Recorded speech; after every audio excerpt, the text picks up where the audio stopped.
বাংলাদেশের মানুষ ঠিক এই সময়টায় দেখছে যে ঘরে তারা নিরাপদ নয়, ছাদে নিরাপদ নয়, রাস্তায় নিরাপদ নয়, ঘরের ভেতরে কতক্ষণ নিজেদের আটকে রাখা যায়।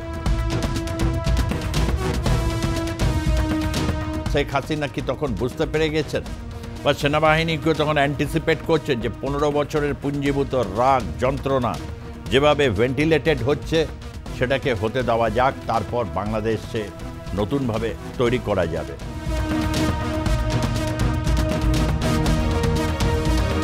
ছিল তো এটা একটা অরাজনৈতিকভাবে নাগরিকদের আন্দোলন, ছাত্র সমাজের কোটা সংস্কারের দাবিতে, কিন্তু যা উত্তরোত্তর একটা শেখ হাসিনার পতনের দিকে এগিয়ে নিয়ে যায়। দফা 1 দাবি 1 শেখ হাসিনার পদত্যাগ।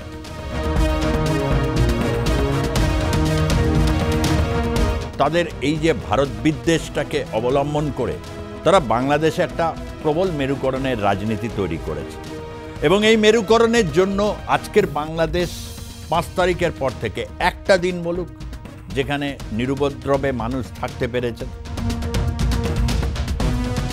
মুক্তিযুদ্ধ কিন্তু শুধুমাত্র মুক্তিযুদ্ধ একটা কিন্তু লড়ে পাওয়া যায় না, সঠিক মুক্তিযুদ্ধ ছিল বলেই বিশ্বের বিভিন্ন মানুষ তাতে সাড়া দিয়েছিল।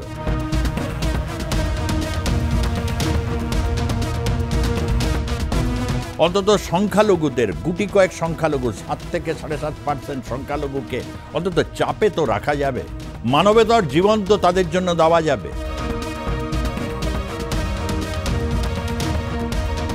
ইউনূস তিনি ভুল করছেন, কিন্তু সবচেয়ে বড় ভুল হচ্ছে তিনি সবাইকে লেলিয়ে দিচ্ছেন।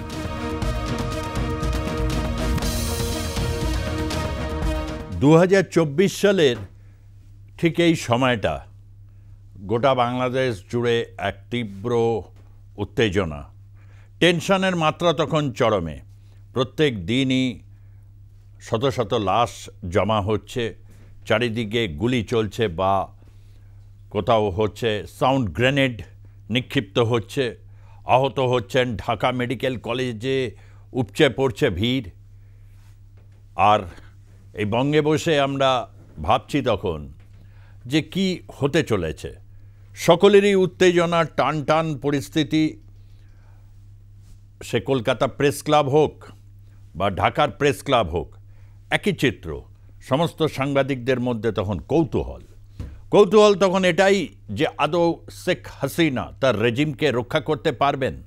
কেউ কেউ নিশ্চিত ছিলেন যে খেলা ঘুরিয়ে দিতে পারবেন শেষ মুহূর্তে, কিন্তু অনেকেই সন্দিহান ছিলেন।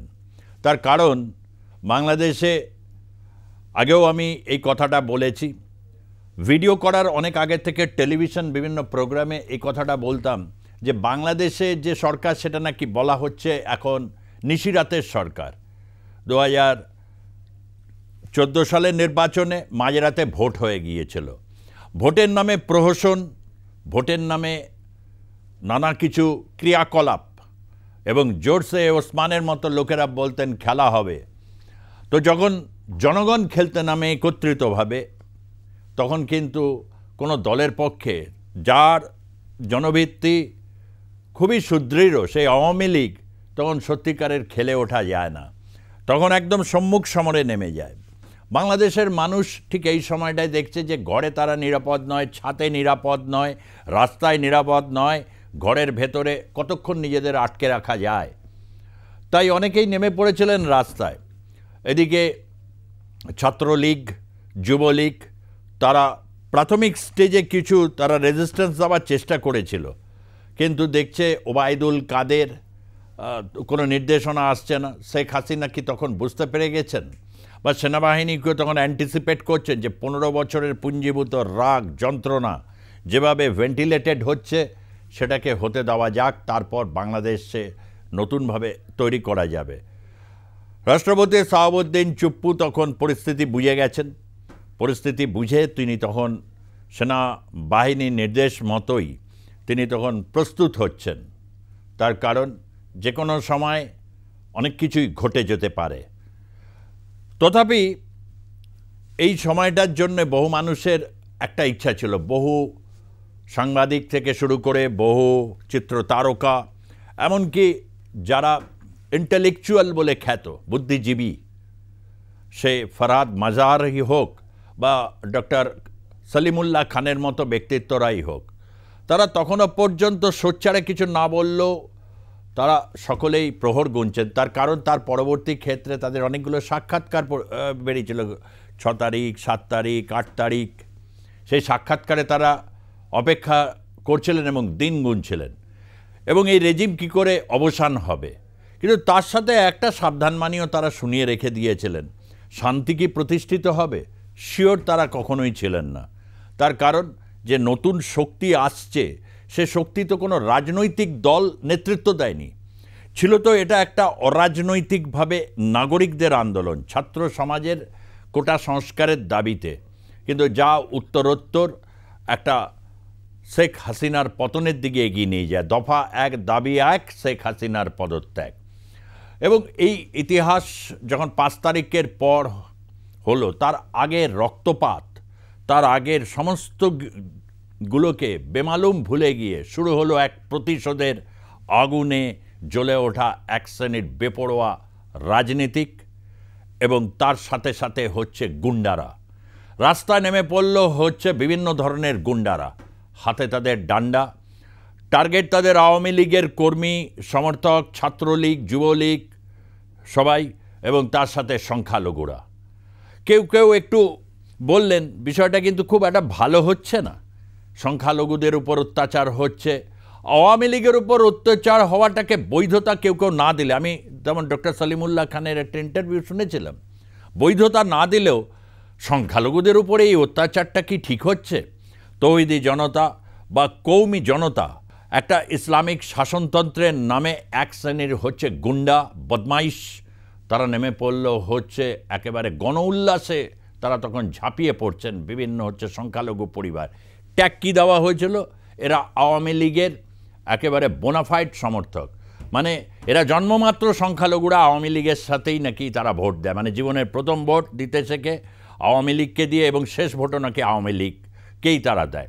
এই নিয়ে বিএনপি চিরকালই বিভিন্ন গোষা তৈরি করেছে, যদিও বিএনপিকে বহু মানুষ রয়েছেন হিন্দু সমাজের, তারাও অনেকে দিয়েছেন, বৌদ্ধরা ভোট দিয়েছেন। তবে পাহাড়ি এলাকায় বিএনপির জনপ্রিয়তা কোনো কালেই সেরকম বিশেষ ছিল না। বেশ কিছু জায়গায় কয়েকজন এরকম মাফিয়া টাইপের কিছু নেতা আছেন, তারা কিছুটা বিএনপির হয়ে পাহাড়ি এলাকা থেকে জিতে এসেছেন। তার কারণ ওখানে হচ্ছে ব্যাপকভাবে সেখানে সমতলের লোককে ওখানে প্রতিষ্ঠিত করা হয়েছে, যে কারণে চট্টগ্রাম থেকে শুরু করে বান্দরবান, খাগড়াছড়ি এই সমস্ত জায়গাগুলোতে বরাবরই হচ্ছে পাহাড়ি জনজাতি, এবং সেখানে বিভিন্ন ধরনের পরাশক্তি বা বিভিন্ন ধরনের আন্তর্জাতিক গোয়েন্দা সংস্থার তৎপরতা রয়েছে। আর কিছু হলে কেসটা দিয়ে দেবে হচ্ছে ভারতের উপর, বিএনপি হোক বা অধুনা এনসিপি হোক বা আরও বিভিন্ন জামাত শিবির হোক, তাদের এই যে ভারত বিদ্বেষটাকে অবলম্বন করে তারা বাংলাদেশে একটা প্রবল মেরুকরণের রাজনীতি তৈরি করেছে। এবং এই মেরুকরণের জন্য আজকের বাংলাদেশ 5 তারিখের পর থেকে একটা দিন বলুক যেখানে নিরুপদ্রবে মানুষ থাকতে পেরেছেন, কোনো অত্যাচার হয়নি এবং জুলুমবাজি হয়নি। তার কারণ হচ্ছে গণতন্ত্রের চর্চার জন্য যে ধরনের বিদগ্ধ মানসিকতা বা মনীষার প্রয়োজন, তারা কিন্তু বাংলাদেশে 71-এর পর বা 75-এর পর যে সময়টাই বলি না কেন, তারা কিন্তু দ্রুত ভুলে গেছিল মুক্তিযুদ্ধের সেই চেতনার কথা। মুক্তিযুদ্ধ কিন্তু শুধুমাত্র মুক্তিযুদ্ধ একটা কিন্তু লড়ে পাওয়া যায় না, সঠিক মুক্তিযুদ্ধ ছিল বলেই বিশ্বের বিভিন্ন মানুষ তাতে সাড়া দিয়েছিল। তার কারণ এটা ধর্মীয় কৌলিন্য কোনো মুক্ত, এবং তার সাথে সাথে পাকিস্তানকে হানাদার এবং আগ্রাসনকারী হিসাবে ততদিনে বিশ্ব অনেকটাই জেনে ফেলেছে, যে কারণে প্রবল শক্তিধর সে সময়কার আমেরিকা, চীন, তারা মুক্তিযুদ্ধের বিরোধিতা করল, হালে পানি পায়নি। আর সেই থেকেই শুরু হলো তৎকালীন সময়কার প্রতিক্রিয়াশীল শক্তির, যাদের কথা আমি আগের এপিসোডে বলেছি, উগ্র দক্ষিণপন্থী শক্তি ভারতকে টার্গেট করা। এবং ভারতের এই বৈচিত্র্যকে কোথাও তার অন্তর্নিহিত শক্তিকে অনুভব না করে তারা স্লোগান তুলেছেন এমন, যা 2024 সালে বাংলাদেশের আকাশ বাতাস বিদীর্ণ হয়েছিল, দিল্লি না ঢাকা, ঢাকা ঢাকা। এর মধ্যে সত্যি কি কোনো রকম একটা আগ্রাসী বা একটা শাসনতন্ত্রকে আঘাত করার উদ্দেশ্য ছিল, নাকি ছিল এর মধ্যে এক সুপ্ত ধর্মীয় মেরুকরণের রাস্তা, যাতে দিল্লিকে কতটা আঘাত করা যাবে কি যাবে না সেটা হচ্ছে পরের কথা। অন্তত সংখ্যালঘুদের, গুটি কয়েক সংখ্যালঘু, 7 থেকে 7.5% সংখ্যালঘুকে অন্তত চাপে তো রাখা যাবে, মানবতার জীবন তো তাদের জন্য দেওয়া যাবে। আর এই লক্ষ্য নিয়ে এগোতে গিয়ে বারবার সে সামদানি আমরা করেছিলাম যে ইউনূস তিনি ভুল করছেন, কিন্তু সবচেয়ে বড় ভুল হচ্ছে তিনি সবাইকে লেলিয়ে দিচ্ছেন, এনসিপিকে লেলিয়ে দিচ্ছেন, সমন্বয়কদের লেলিয়ে দিচ্ছেন, কোথাও হচ্ছে শ্রমিকদের যে ডিমান্ড সেখানে কোনো রকম তিনি কর্ণপাত করছেন না, বিভিন্ন লোকের কথায় চলছেন, যে কারণে বলতে বাধ্য হয়েছিলাম যে একজন প্যারিস প্রবাসী বা আমেরিকা প্রবাসী ইউটিউবারের কথাতেই তিনি তো ভয়ে কাঁপতে থাকেন, তিনি কি করে দেশ চালাবেন। তারা তাদের এজেন্ডা মতো চালিয়েছে তাদের, কারণ জনপ্রিয়তার একটা প্রশ্ন সবসময় থেকে যায়। ইউটিউবাররা তো আর এমনি এমনি বেঁচে থাকেন না, তাদেরকে কন্টেন্ট এবং সেই জনপ্রিয়তা তাদেরকে জীবনযাপনের সুযোগ করে দেয়, এবং অনেকেই নানাভাবে হচ্ছে ইনফ্লুয়েন্সারের নামে তারা যে শাসনতন্ত্রকে বদলাবার ক্ষেত্রে একটা গুরুত্বপূর্ণ ভূমিকায় অবতীর্ণ হন। অন্তত বাংলাদেশের ক্ষেত্রে এটা তো প্রতীয়মান হয়েছে। এ ব্যাপারে তাদের স্কিলকে কেউ অস্বীকার করতে পারবে না, কিন্তু যে বীজগুলোকে বপন তারা করে দিয়েছেন তা আজকে বাংলাদেশকে এক গৃহযুদ্ধের সামনে নিয়ে গিয়ে দাঁড় করিয়েছে। কে কাঠটা ছিনিয়ে খাবে তার প্রতিযোগিতা চলছে, যার যত বেশি শক্তি সে তত বেশি ছিনিয়ে নেবে, এটাই স্বাভাবিক। যে কারণে বিএনপি তো ধরেই ফেলেছিল, গোটা মানুষ বুঝতে করছিল বিএনপি, আর সেখানে আওয়ামী লীগ, আর বিএনপি ছাড়া বাংলাদেশকে ভাবা যায় না। আর বিএনপির যারা হচ্ছে মধ্যমবর্গীয় যে সমস্ত ক্যাডাররা রয়েছে, যাদের কাছে কোনো বিকল্প রাজনীতিও নেই, বিকল্প কোনো অর্থনৈতিক ব্যবস্থাও নেই, তাদের একমাত্র অবলম্বন হচ্ছে তোলো আর চাঁদাবাজি করো, এছাড়া তাদের কাছে কোনো বিকল্প অর্থনীতি নেই। সে কারণে তারা এটা করে এবং বুক ফুলিয়েই করে। যখন দেখে ধরা পড়ে যাচ্ছে, ছি পড়ে গেছে, তখন আবার তারাই মুখে একটা জাস্ট একটা লাগিয়ে নেয়, মাস্ক লাগিয়ে নিয়ে তারাই আবার মিছিল করে, তোলাবাজি বন্ধ করো, গুন্ডাবাজি বন্ধ করো। এই হচ্ছে বিএনপি, এইভাবে চলেছে। আর জামাত শিবিরের ডক্টর শফিকুর রহমানের মতো আজকালকার শিবিরের যারা নেতা, তারাও বেশ মিষ্টি করে কথা বলেন।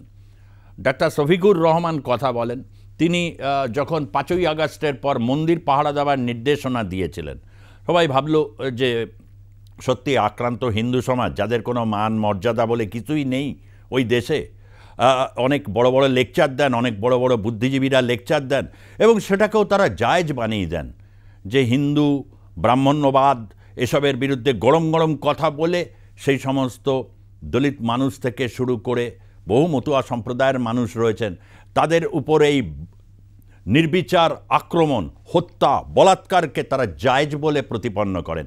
আর একটু তার মধ্যে একটু বক্তব্যটা তো এরকম দিলে তো হবে না। আন্তর্জাতিক স্তরে তাদের কিছু পেটোয়া লোক থাকে বিভিন্ন দেশে, পশ্চিমবঙ্গেও আছে, তাদেরকে খুশি করতে হবে, সেই কারণে তারা বলে জিনিসটা কিন্তু একদম ভালো হচ্ছে না। না, তার মানে এটা নয় যে আওয়ামী লীগের, ছাত্রলীগ এদেরকে মারাটাকে কোনো বৈধতা দেওয়া হচ্ছে, কিন্তু সংখ্যালঘুদের উপরে এই অত্যাচারটা কিন্তু ভালো হচ্ছে না। তাদের এই আনন্দের দিন, 7ই আগস্ট, 6ই আগস্ট, 8ই আগস্ট, এই আনন্দের দিন, তারা তখন তবু এইটুকু বলেছিলেন। আর এখন 1 বছর পর ইউনূস ভয়ে কাঁপছেন, এই বুঝে শেখ হাসিনার দলবল চলে আসছে, সেই ভয়ে ইউনূস কাঁপছেন। আর ইউনূসের ভয়ে কাঁপছেন হচ্ছে এই সমস্ত বুদ্ধিজীবীরা। তারা 5ই আগস্টের আগে যত না বলেছেন, তারপরে অনেক দিন ধরে বলেছিলেন যে এই 15টা বছরে তারা মন খুলে কথা বলতে পারেননি, এক পতিত ফ্যাসিবাদ তাদের গলাকে চেপে রেখে দিয়েছিল, সাংবাদিকরা তাদের লেখনী ঠিকমতো লিখতে পারেননি, সবাই ঠিকমতো বলতে পারেননি। ব্যতিক্রম হচ্ছে যারা প্যারিস প্রবাসী বা আমেরিকা প্রবাসী ইউটিউবার, তার কারণ হচ্ছে শেখ হাসিনার এই শাসনতন্ত্র এবং তার স্বৈরতন্ত্রকে তারা প্রত্যক্ষভাবে বাংলাদেশের মাটিতে ফেস করেননি বলে তারা আমাদের বিবেক হয়ে কথা বলেছেন। কিন্তু এখন তো আপনাদের শাসনকাল, আপনাদের প্রেসক্রিপশন অনুযায়ী ডক্টর ইউনূস সবটা কিছুটা নিয়েছেন, কিছুটা নেননি। আরে তিনি একজন আন্তর্জাতিক খ্যাতিসম্পন্ন নোবেল পুরস্কার জয়ী, যদি পিনাকিবাবুর সব নিতে হয়, ইলিয়াস সাহেবের সব প্রেসক্রিপশান নিতে হয়, তারপর হচ্ছে ফরাদ মজারের সব কিছু নিতে হয়, তাহলে তো আবার অন্য বিপদ। তাই সবার কাছ থেকে 10 আনা 5 আনা 4 আনা এরকম করে তিনি একটা নামিয়েছিলেন। শুধু একটা বিষয় তিনি জানতেন যে আওয়ামী লীগকে গুছিয়ে কেলালে, গুছিয়ে পেঁদালে সবাই মোটামুটি এক জায়গায় থাকবে। এইটুকু তো বুদ্ধি তো ডক্টর ইউনূসের আছেন, আর সেই কাজটাই করেছেন।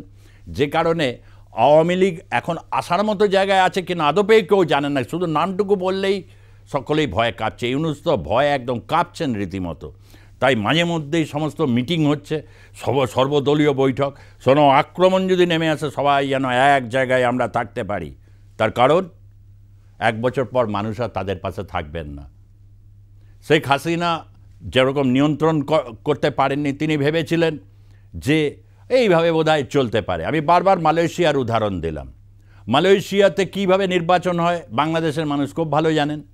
কই মালয়েশিয়া যে যখন বাংলাদেশের কয়েকজনকে ঘাড় ধাক্কা দিয়ে বার করে দিয়েছে ওই দেশের জঙ্গিবাদ প্রমোটের জন্য, কেউ কোনোদিন মালয়েশিয়ার প্রধানমন্ত্রীকে কোনোদিন সমালোচনা করতে দেখেছেন বাংলাদেশের কাউকে বা কোনো পত্রপত্রিকাকে? পাত্তাই দেয় না মালয়েশিয়া। এইভাবে চলছে তাদের দেশ। আর আমরাও দেখছি যে কত বড় মানবাধিকার লঙ্ঘনের ঘটনাগুলো তারা ঘটিয়ে যেতে পারে। রংপুরে যা ঘটালো বারবার করে বলতে হবে। কোনো শিক্ষা নেই, রুচি নেই, সারাক্ষণ হচ্ছে শুধু হচ্ছে মৌলবাদী চিৎকার এবং হচ্ছে দরিদ্র গরিব এই হিন্দু মানুষগুলোর উপর এক সহিংসতা নামিয়ে আনা। এই তো তাদের কর্মসূচি। এই কর্মসূচির জেরে কতদিন তারা শাসনতন্ত্র টেকাবে? এর জন্য কি ডক্টর ইউনূসের শেখ হাসিনার আসার প্রয়োজন পড়ে? এই অন্তর্দ্বন্দ্বের মধ্যে দিয়ে বাংলাদেশের আজ মানবতা যেভাবে ভুলুণ্ঠিত হয়েছে তা কোনোদিন ইতিহাস কোনো সময় কোনোভাবেই ক্ষমা করবে না। আজকের মতো এ পর্যন্তই থাকছি। কেমন লাগলো আপনারা অবশ্যই টাইমলাইনে জানাবেন। সাবস্ক্রাইব করবেন। ভালো থাকবেন, সুস্থ থাকবেন।